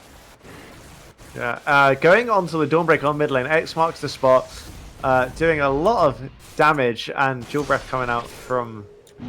the old Jackie, nice a lovely ice path as well. Lovely box to save from the Ringmaster as well. And now Sleepy Rune is in again, and it's a TP out from Maddie, which might actually make it out, and does just about. The Axe Cool missing. Lovely stuff. Lovely stuff from the TP there. The Dawnbreaker to get out. But you know, look. Your Timbersaw and your Ringmaster both down. They're going to the bot lane. There's not really a lot GCD can do to contest this. Like they're throwing the Dawnbreaker hammer, sure, and the Timbersaw, but no one really they don't care. Yeah, they're just gonna get these racks. Picking down the old buildings here, and Soup comes out. Yeah, nice soup as well. Spartan Mac caught a little bit far up, but that's a lovely ice puff again to cover the retreat. Spherical, and now the Warlock will also run away. They do save a barracks there, but again it is just becoming very, very difficult. And I think it was Zalaper in the chat saying that they do have really good wave clear on the side of GCDD in terms of they've got, you know the clearer from the Timbersaw and the Dawn. Not to mention the Rubik Fade Bolt as well. So yeah, like plenty of things to clear the waves, Yeah. but I think they just can't stop them from running up into them. It's like it would be No. ideal for them to stall out long enough for Lifestealer to get something, but and now with Aegis as well, if this goes onto the Razor, I don't know if they even will give it to Razor. I'm not sure who takes it. He's not dying. But yeah, he's not Razor's not dying. dying. He's not died. He's 10-0. I'd honestly give it to the Axe here, so Axe is a lot more confident to go up first and go in. And then you've got Razor, who, again, hasn't died. They have given it to Sleepy Moon, which I do think is... They make moves onto good in Soldier theory. here. Needs to rage up immediately, and we'll turn actually onto Spartan out. He pops the BKB encounter, so the fight is starting. The boat will whiff as well, but it does provide, I think, the rum to the Kunkka. Now Axe will blink it again, even though he's low, and he should eventually go down. Doesn't quite. Dawnbringer comes in, but is instantly stunned upon arrival. But that's a nice Ringmaster ult on the other side, but Ringmaster has gone down for it. And now Jack's just in the middle of this mess of ults and all sorts, the golems and the damage on the other side. King Markov just gets killed by Sleepy Moon on the other end. And now they bring back Jax from down the high ground. He had Timber Chain back up, and now he has got no mana and gets dunked to death. So that is another death. And they do just call it. They don't even want to contest anymore. That is Spherical 2-0. I'm sorry, I've been caught by surprise by the GG. I thought they brought back ready to fight, but they have decided that is enough. And Spherical, as I said before, take the series 2-0 against GCDD, and I think propel themselves into potential top spot with these wins. Oh my goodness. Great games. Spherical came to play this evening. They did. They did.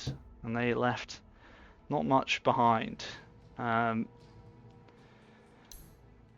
I mean, Razor 11-0. Honestly, just the damage steal and everything going on there. Like 35k damage dealt in this in a game that, I mean, that's 35 minutes long. He's dealt 1,000 hero damage per minute in the game, which is kind of insane. And yeah, I mean, just a kind of comprehensive Razor performance, I would say, and just really the lifesteal just does not like it for starters, but then just played and executed so well. And I think, like we were saying, Spherical being able to play in the other lanes and give Sleepy Moon that space to be able to farm and then just turn up and win the game for them. That's the kind of team dynamic they've got going on over at the Orbs as well. Absolutely remarkable amounts of damage and gameplay, really, from the Orbs. Any MVP shouts you'd like to give out? Obviously, maybe outside of the Razor, if there's anyone else who stood out to you. Because I mean, I Razor really speaks did for like itself. the. Yeah, I feel like Voice Goblin had some really good ice pass and the dual breast at the original, the start of the game. Sorry, to just get that damage and harass onto the Dawnbreaker to win that lane for the Razor, and a lot of good escape ice pass as well. So I feel like they definitely deserve a big shout out. Yeah, no, I think it's just this is the Spherical way as well, right? It's like playing this nice team fight. They link up together really well. Obviously, this is the team. Spherical are the reigning champions of the GFG Invitational. They played in this exact 5 a year ago as well, so they have that kind of advantage of playing in this stack previously, and yeah, just showing putting in a really good showing. Obviously, GCDD now, they will already progress through to the finals. So regardless, obviously, of the result of this, they still have 8 wins. That's still enough to secure them the top 3. And Spherical now will also be joining them for sure. So we have 2 teams confirmed in the top 3. Spherical, of course, can still usurp GCDD at the top of the table, but to do so, they will have to take at least 1 game off of GFG and hope that Sit-Out don't. If they do drop a game, that Sit-Out don't 4-0 FGF and GFG, so 2-0, 2-0. So there's a lot of permutations going on, but that was GCDD's last game of the group stage, but we will be seeing them again all the same. So they will be going through into that playoff round, but Will they hold on to first place? It will be a lot tougher now. They will need us to do them a favour for both of the chasing teams. So let's see if we could provide anything. I don't know if that's possible, but we will give it a damn good go. All the same. Cool. Any closing thoughts you have? I think it's quite late for me here. Obviously, is also a school night, so I'll probably go without the interviews today. But Braxy, any closing thoughts you have on this one, on these two games that we've seen? Great games, and I do think GCDD put up a good fight. I just felt like Spherical had like you said, the team damage, the team fight on both games a little bit more, and great games. And thank you all for participating and watching. Yeah, so I just brought up the the player net worth graph. I don't know if you can see this if you're still in the but the player net worth really tells a story, because at no point was it not. Oh, I need to confirm the predictions. That's good. Choose outcome. Yeah. Spherical. Complete. Revenutus beans. There you go. Beans enjoyers will get Another day, something. another Braxy L prediction. But yeah, anyway, so it kind of just got out of hand here significantly. Yeah, I mean, wow, what a series we've had. GG's to both teams. Like I said, I think we will wrap it up there. So it just remains to say thank you guys for all watching, for chatting with us as well. We really appreciate it. I love to read the chat and learn more about the game. As many of you have watched me play will know, I'm not a complete player by any means, and so always thankful for the help and guidance of the chat. What have we got coming up next before I wrap it all up? Let's see. Schedule-wise, I think that is the... Oh, no, we've got a game on Sunday. An early one, an afternoon game on the Sunday, 2 p.m. We've got Sit Out versus Fry Guys Fumblers. We still need a caster for that game, so if you are about at 2 p.m. BST on the Sunday and would like to cast, please let me know. You can send me a message on Discord, or if you're in the casters channel, just post, or even in the general channel of the Invitational Discord, let me know if you would like to cast that one. And then the following week, we've got the two games that really matter. That's a joke. Is of course Team Sit Out versus GFG on Tuesday, and then GFG versus Spherical, which will decide, I think, a lot about where those two teams finish. Obviously, Sit Out will play FGF as well. And we've still got one more game to be scheduled. That's Bernard versus Fry Guys Fumblers. So be another interesting game. But yeah, a few more games to go before we get into the playoffs, and then we'll have to try and work out when the three teams are actually available. So I'm sure we can get that locked in. But yeah, just stay tuned. Obviously Sunday for the next one. And like I say, if you are a caster who would like to take one of that game, please let me know. Once again, thank you, Braxy, for joining me today. And for casting alongside me, much appreciated. And yeah, once again, thanks to Spherical, thanks to GCDD for both being excellent teams and playing some excellent Dota. And it just remains to say, thank you for watching. Take care of yourselves. This is a crazy world that we live in. And peace out. Everybody, and welcome back to the GFG Invitational Tournament. It looks like they're going to use the portal. They're going bottom with the portal. Going for the track, it seems. But I think the X mark is out, and the boat. They bring him back into the boat. The Treant unfortunately walks into the boat as well, and this will be a double kill. 2 kills for GFG. Ob not getting one, and Churenbong with the Macropie getting the other. Going in, he does have his ultimate. He Oh. purges it. He just about gets it off.